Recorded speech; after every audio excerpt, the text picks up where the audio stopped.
How's it going, everybody? Marc here. Same-sex marriage just got legalized in all 50 states! About damn time.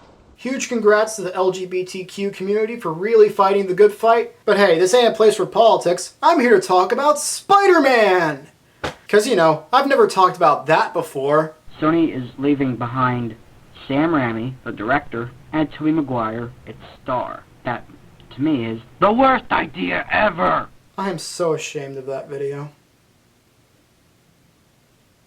If you've been living under a rock for the last few days, you wouldn't have heard about the fact that we now have a new star and director for the Spider-Man franchise. The new web-slinger in question is Tom Holland, who picks up the mantle for Spider-Man after Andrew Garfield and Tobey Maguire, and the new director picking up after Mark Webb and Sam Raimi is Jon Watts. I like when they give these kinds of movies to up-and-coming directors who haven't really done a lot of huge, big-budget stuff. And when it comes to casting the superhero, I like it when they choose like up-and-coming actors, because this is the kind of role that would make him a huge star. As you can tell, Tom Holland is definitely younger than Andrew Garfield and Tobey Maguire. In fact, he's 19.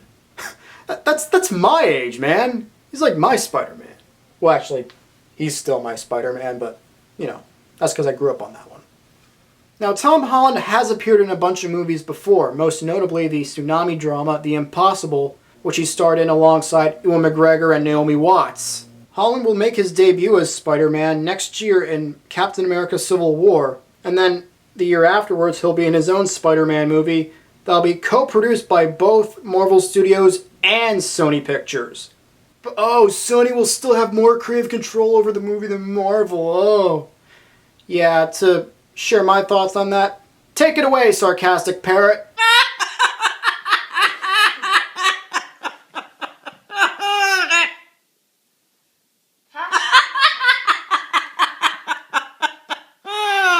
Yeah, there is no way in hell that Sony's gonna have final creative say on this movie. Because let's face it, if Kevin Feige is producing this movie, and he handpicked the director, yeah, we're automatically gonna get a much better movie.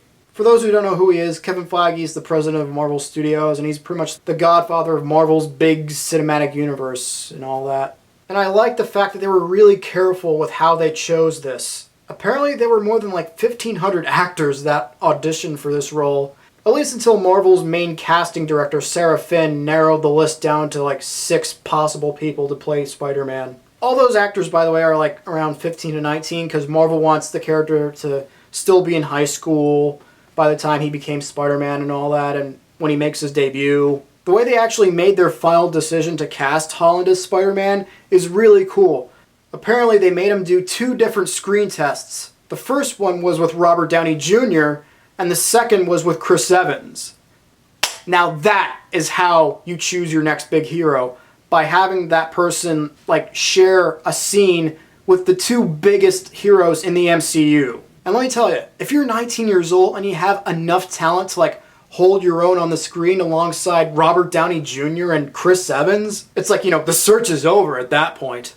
As for how they chose a new director, basically from what I've heard, there have been a few other directors that were considered for this, and that was John Francis Daley and Jonathan M. Goldstein, the directors of the Vacation reboot, Ted Melfi, the director of St. Vincent, and Jonathan Levine, who directed Warm Bodies and 50-50. But they ended up choosing Jon Watts, who apparently Feige handpicked. From what I can tell, the reason as to why Feige chose Jon Watts to direct is because he wanted to follow the same kind of style of all the other Marvel directors like Jon Favreau, Kenneth Branagh, Joss Whedon, the Russo brothers, and James Gunn. Each of those filmmakers have never really made a huge, big-budget movie before, but they have a really great take on the character that they're adapting that ends up working extremely well. And it's for that reason that I really like the fact that they chose him, because the last movie that he made was this like indie thriller called Cop Car, where these 2 teenagers who like steal a cop car that's owned by the town's sheriff. That movie aired at the Sundance Film Festival, and I've heard some pretty good things about it, especially with like the performances from the 2 teenagers. So if anything, that just proves that Jon Watts is really good with directing young actors. I'm hoping that Watts can recapture like the spirit of the franchise that the first two movies did really well, and that Tom Holland can nail like the dual performance of the shy but caring Peter Parker and the fast-talking and fun and brave Spider-Man. So all in all, I am really optimistic for these two choices. I do hope that Holland could play a really great Peter Parker and Spider-Man, and that Jon Watts could be the perfect director for this franchise.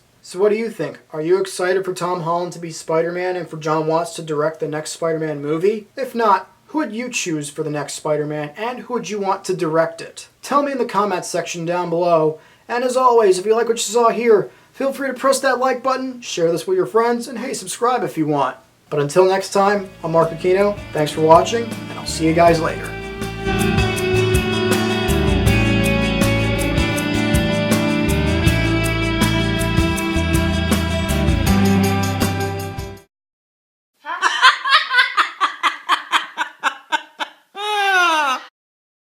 Subscribe.